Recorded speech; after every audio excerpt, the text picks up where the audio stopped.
Hello everyone, welcome to my YouTube channel. आज हम लोग केमिस्ट्री की जो सेकेंड क्लास है, इस केमिस्ट्री के सेकेंड क्लास में 10 अति महत्वपूर्ण लघु उत्तरीय प्रश्न के बारे में पढ़ने वाले हैं, जो 2026 के यूपी बोर्ड एग्ज़ाम में आने की संभावना है। ठीक है, तो इस वीडियो में हम लोग सबसे पहला जो क्वेश्चन लेकर चल रहे हैं, वो क्वेश्चन हमारा दिया है कि क्वथनांक के उन्नयन को समझाइए। यानी कि क्वथनांक का जो उन्नयन होता है वो क्या होता है। ठीक है, ये क्वेश्चन 2023 और 25 में पूछा हुआ है। ठीक है, तो क्वथनांक का उन्नयन क्या होता है कि जब किसी शुद्ध विलायक में विलेय घोला जाता है, तब विलयन का जो वाष्प दाब होता है, तो विलयन का वाष्प दाब क्या होता है, घट जाता है। ठीक है, विलयन का वाष्प दाब घट जाता है, जिसके कारण उसका क्वथनांक बढ़ जाता है। क्वथनांक के इस अंतर को हम लोग क्या कहते हैं, क्वथनांक में उन्नयन कहते हैं। अगला क्वेश्चन हमारा दिया है 72 ग्राम जल। ठीक है, 72 ग्राम जल और 92 ग्राम, ठीक है, 92 ग्राम एथिल एल्कोहल के मिश्रण में दोनों का क्या करना है, मोल प्रभाज ज्ञात करना है। ठीक है, तो देखो मोल प्रभाज का जो फार्मूला होता है कि विलेय के अंदर, ठीक है, जो विलयन होता है, विलेय उस अवयव का मोल प्रभाज, ठीक, मोलों की संख्या बटे की विलयन में कुल मोलों की संख्या। ठीक है, तो हमको इस पर क्या करना है, एक बार जल के मोलों की संख्या निकालना है, एक बार एथिल एल्कोहल के मोलों की संख्या निकालना है। तो पहले हम लोग निकालेंगे जल के मोलों की संख्या। ठीक है, तो जल के मोलों की संख्या निकालने के लिए फार्मूला होता है जल का भार बटे के अणु भार। ठीक है, तो जल का भार कितना दिया है, 72 ग्राम दिया है, और इसका जो अणु भार होता है वो कितना होता है, 18 होता है। ठीक है, तो मोलों की संख्या निकलेगा, जल का भार कितना दिया है, 72,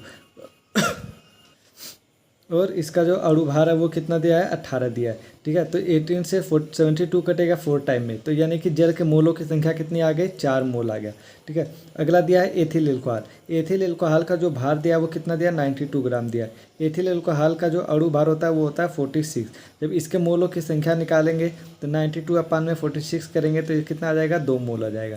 ठीक है, अब मोल प्रभाज निकालते हैं, पहले निकालते हैं मोल प्रभाज जल का। ठीक है, तो जल का मोल प्रभाज क्या होगा, जल के मोलों की संख्या 4 आया और कुल मोलों की संख्या 2 प्लस में 4, यानी कि 4/6। तो इसको जब डिवाइड करेंगे तो 0.667 ये आएगा हमारा जल के मोल प्रभाज।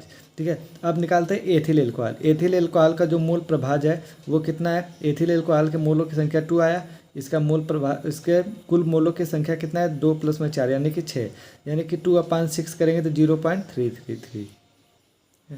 अगला क्वेश्चन हमारा दिया है कि Zn2+। ठीक है, Zn2+ यानी जिंक आयन।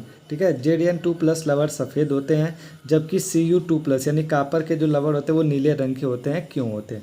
ठीक है, तो देखो जैसा कि Zn2+ का जो इलेक्ट्रॉनिक विन्यास होता है ये कितना होता है, 3D10, जिसमें D उपकोष क्या होता है, पूरी तरह से भरा होता है। ठीक है, जिसके कारण यह रंगहीन अथवा सफ़ेद होता है। जबकि Cu2+ का जो इलेक्ट्रॉनिक विन्यास होता है ये क्या होता है, 3D9। ठीक है, 3D9 है, जिसमें D उपकोष क्या होता है, अपूर्ण, D उपकोष अपूर्ण यानी कि अर्ध भरा होता है, जिसके कारण यह नीले रंग का होता है। ठीक है, जिसके कारण ये क्या होगा, नीले रंग का। जैसे कि आप लोग को पता होगा कि जब D उपकोष पूर्ण रूप से भरा होता है तो वे रंगहीन होते हैं, जो आधे भरे होंगे या अपूर्ण भरे होंगे तो वहाँ पर क्या होता है, रंगीन होते हैं। अगला क्वेश्चन दिया है कि आंतरिक संक्रमण तत्व क्या है। ठीक है, आंतरिक संक्रमण तत्व क्या होता है, तो जिन तत्वों के विभेदी यानी कि अंतिम इलेक्ट्रॉन, N-2 F कक्षक में प्रवेश करते हैं तो वे इलेक्ट्रॉन आंतरिक संक्रमण तत्व कहलाते हैं। ये तत्व आवर्त सारणी में एक अलग ब्लॉक यानी F ब्लॉक का निर्माण करते हैं। मतलब कि जो ये तत्व अंतर संक्रमण तत्व या आंतरिक संक्रमण तत्व को हम लोग क्या किस नाम से जानते हैं, F ब्लॉक के नाम से भी जानते हैं। ठीक है, अगला क्वेश्चन दिया है कि उप सहसंयोजन संख्या को परिभाषित कीजिए। उप सहसंयोजन संख्या क्या होती है, तो संकुल यौगिक में केंद्रीय धातु के द्वारा लिगेंड्स के साथ बनाए गए उप सहसंयोजक आबंध की संख्या को धातु की उप सहसंयोजन संख्या कहते हैं। जैसे NiCN4 का 2- में Ni के द्वारा कितने Cn जुड़े हैं, 4, तो इसकी उप सहसंयोजन संख्या कितनी हो जाएगी, 4 हो जाएगी। अगला क्वेश्चन दिया है कि फिटिग अभिक्रिया पर एक संक्षिप्त टिप्पणी लिखिए। यानी फिटिग अभिक्रिया क्या होती है कि जब दो एरिल समूह शुष्क ईथर में सोडियम धातु की उपस्थिति में डाई एरिल उत्पाद बनाते हैं तो यह क्रिया क्या कहलाती है? फिटिक अभिक्रिया कहलाती है। जैसे दो हेलोएरिन है जो दो सोडियम धातु के साथ शुष्क ईथर की उपस्थिति में अभिक्रिया करता है तो डाइफेनिल तथा 2 मोल सोडियम हैलाइड के बाहर निकालता है। तो ये डाइफेनिल यानी कि डाई एरिल बनाने की जो प्रक्रिया होती है, यही प्रक्रिया हमारा क्या कहलाता है? फिटिक अभिक्रिया कहलाता है। ठीक है, अगला क्वेश्चन दिया है वुटेज फिटिक अभिक्रिया पर टिप्पणी लिखिए। वुटेज फिटिक अभिक्रिया क्या होती है? कि जब एरिल हैलाइड को एल्किल हैलाइड के साथ धात्विक सोडियम की उपस्थिति में शुष्क ईथर विलेन में अभिकृत किया जाता है तो बेंजीन का एल्किल भी उत्पन्न प्राप्त होता है। इस अभिक्रिया को वुटेज फिटिक अभिक्रिया कहते हैं या कहलाती है।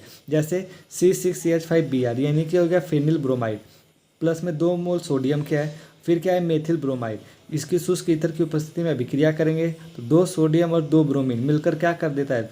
2 सोडियम ब्रोमाइड बाहर निकाल देता है, साथ में C6CH5CH3 यानी कि टालोइन प्राप्त हो जाता है। तो इस अभिक्रिया को हम लोग क्या कहते हैं? वुटेज फिटिक अभिक्रिया कहते हैं। अगला क्वेश्चन दिया है कि तुल्य आणविक भार वाले, ठीक है, तुल्य आणविक भार वाले हाइड्रोकार्बन की अपेक्षा एल्कोहल जल में अधिक विलेय होते हैं, समझाइए। ठीक है, तो जो एल्कोहल होते हैं ये जल में अधिक विलेय इसलिए होते हैं क्योंकि ये जल के अणुओं के साथ क्या करते हैं? हाइड्रोजन आबंध बनाते हैं। जबकि तुल्य आणविक भार वाले जो हाइड्रोकार्बन होते हैं ये जल के अणुओं के साथ हाइड्रोजन बंध नहीं बनाते हैं, जिस कारण ये जल में क्या होते हैं? अविलेय रहते हैं। ठीक है, अगला क्वेश्चन हमारा दिया है टॉलेन अभिकर्मक क्या है? ठीक है, टॉलेन अभिकर्मक सिल्वर नाइट्रेट का अमोनिकृत विलयन होता है जिसे AgNO3 यानी कि सिल्वर नाइट्रेट विलयन में अमोनियम हाइड्रोक्साइड मिलाकर क्या करते हैं? प्राप्त किया जाता है। ठीक है, लास्ट क्वेश्चन दिया है इंसुलिन से फ्रक्टोज कैसे प्राप्त करेंगे? समीकरण दीजिए। यानी कि जो इंसुलिन होता है इनुलिन से फ्रक्टोज कैसे प्राप्त करेंगे? समीकरण दीजिए। तो इनुलिन जो होता है ये डहेलिया एक पौधे का नाम होता है। डहेलिया के पौधे की गांठों में, ठीक है, डहेलिया की पौधों की गांठों से प्राप्त एक प्रकार का क्या होता है? स्टार्च होता है यानी कि जटिल कार्बोहाइड्रेट होता है। इनुलिन को तनु सल्फ्यूरिक अम्ल के साथ जल अपघटित करने पर क्या प्राप्त होता है? फ्रक्टोज प्राप्त होता है। यह फ्रक्टोज बनाने की औद्योगिक विधि होती है।